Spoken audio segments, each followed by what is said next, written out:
와튜브 이 시간에는 한미일 동맹, 한국으로서는 죽고 사는 문제인 이유를 살펴보겠습니다. 현재 한국과 일본은 외교적 갈등이 어느 때보다 깊은 상황에 놓여 있습니다. 일본은 한국 수출품 중에서 20% 넘게 차지하는 반도체 소재 수출을 규제하겠다고 발표했습니다.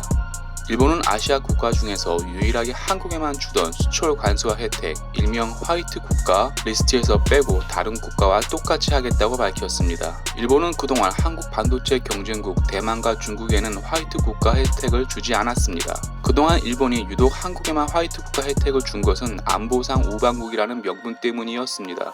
하지만 문재인 대통령은 아베 총리 앞에서 일본은 동맹이 아니라고 했고, 이것이 한일 외교 갈등의 시발점이 된 것입니다. 일본은 화이트 국가를 지정해서 제외하는 경우는 이번이 처음이라서 일본이 얼마나 준비를 하고 시작했는지 알 수 있는 부분입니다. 한국이 화이트 리스트 국가에서 제외된다면 반도체와 디스플레이 소재부터 타격을 받을 것입니다. 그렇다면 일본은 왜 그동안 친일파가 당당한 대만을 제외하면서 아시아 국가 중에서 한국에만 혜택을 주었을까요?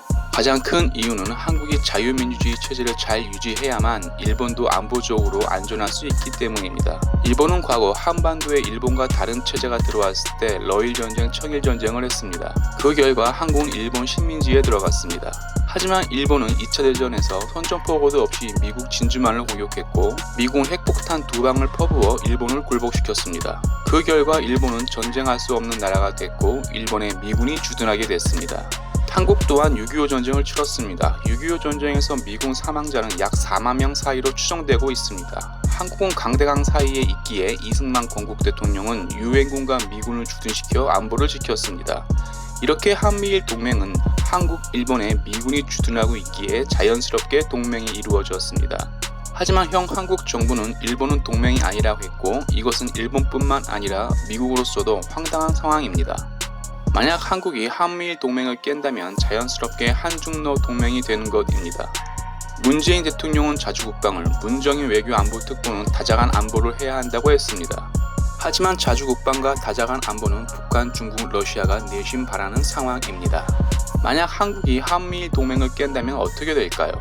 먼저 일본은 독도를 차지하려 할 것입니다. 일본이 독도를 가만히 두는 것은 미국이 있기 때문입니다.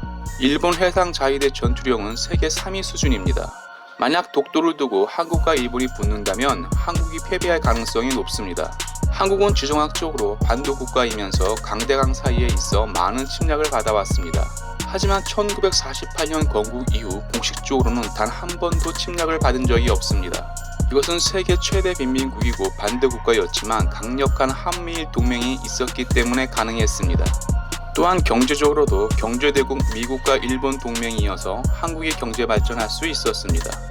이렇게 한미일 동맹은 안보와 경제적으로 한국에는 죽고 사는 문제임을 잊지 말아야겠습니다. 와튜브 마치겠습니다. 유익했다면 구독, 좋아요, 알람 설정 부탁합니다.